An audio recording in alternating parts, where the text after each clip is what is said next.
January 12th, 2021 ushered in a new era in the 11th Judicial District of Colorado. This directly impacts citizens who live in Fremont County, Custer, Park, and Chaffee County. The swearing in of this new district attorney could really be meaningful to families of some of the unsolved cases in the region.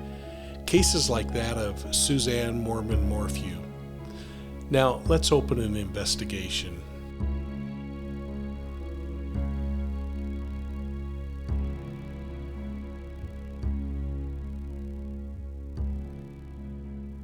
Colorado voters in the 11th Judicial District sent a clear and concise message when they elected Linda Stanley as their new DA.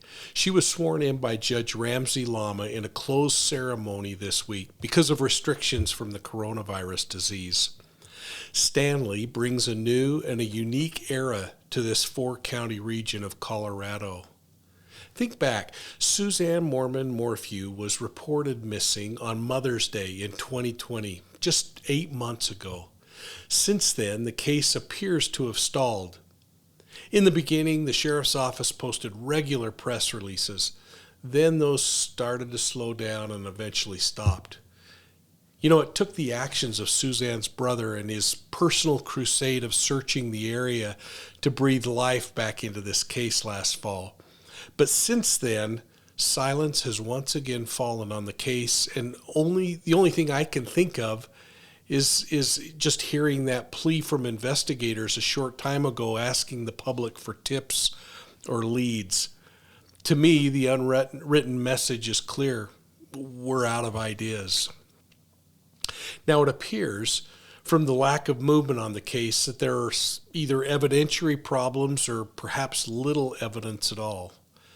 I speak only with the knowledge that I've gleaned from publicly available sources, and I hope that there's much more that's being analyzed by law enforcement that we don't know about. I can only trust and hope that that's the case. But we do know this. The Chaffee County Sheriff's Office and the Colorado Bureau of Investigations served several warrants at the Morphew home shortly after her disappearance. They reportedly removed a substantial amount of evidence, and you will recall the images that were played on this channel and others showing crime scene investigators carrying items from the home. Since nothing has happened in the case, my concern is starting to turn toward whether there are problems with the evidence in either the manner in which it was collected, stored, or analyzed.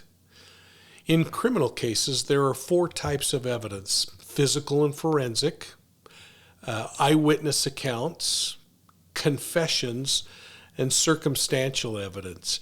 Now, you can learn more about these forms of evidence by viewing one of my earlier videos on the topic. But for now, let's just talk about circumstantial evidence. I remember studying many years ago when I worked in the Attorney General's office the topic of circumstantial evidence. And the best way to explain circumstantial evidence is, frankly, to say what it really isn't. Simply said, circumstantial evidence is not direct evidence from a witness who saw or heard something. Circumstantial evidence is a fact that can be used to infer other facts and that they exist. In essence, it implies something has occurred, but it doesn't directly prove it. That's the real rub and the real challenge. Well, as each day passes, it seems to me that the missing persons case of Suzanne Morphew is becoming more and more a circumstantial investigation. It's going to be interesting to see how this new DA acts after reviewing the facts of the case. If she feels confident in considering it for prosecution based on circumstantial evidence. In my examination of Linda Stanley, she just may be the kind of prosecution to turn this case upside down. She spent time as a police officer before she went to law school and became an attorney. I read in the Ark Valley Voice that she was quoted as saying, quote, "I work with facts," quoting Pope Paul VI, who said, "If you want peace, work for justice," close quote. Well, this woman who's been in public service for most of her adult life may actually bring some life and justice back into the Morphew case. Recently, in her interview with the Cannon City Record, Stanley said that the first thing that she's going to do when she gets into office is to start reading up on all these old cold cases. She remarked that dozens of people have pled with her to do so, and she's going to follow up on that. You know, with a police officer's eye and this prosecutor's mind, Stanley will hopefully see through all of the noise and help move the 11th District's unsolved cases, those like Suzanne's, through the system. The district attorney is educated and experienced, and she doesn't appear to be afraid to do the right thing. I was really intrigued when she remarked that she was going to institute a cold case unit. Said during the primary that I'm planning on having a cold case unit in my office, and somebody had asked me, why would you have a cold case unit in your office if the sheriff's office has one and the police department has one? And I said, what about investigating a sheriff's deputy or a police officer? And I understand that may not go over very well, but that's exactly why. So I don't want another person in that same agency looking at the same case again. I want people to look at it with fresh eyes, people that have double-digit years of experience investigating to look at it with fresh eyes, and let's go from there.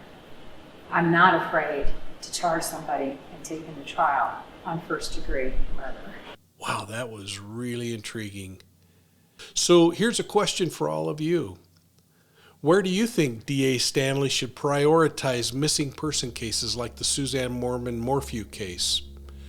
Should it be one of the first things that she tackles as a new prosecutor?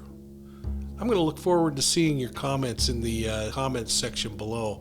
And I hope that you'll take a moment, hit the like and the subscribe button, share this, and join the Profiling Evil family. So thanks for listening, and we'll see you soon at Profiling Evil.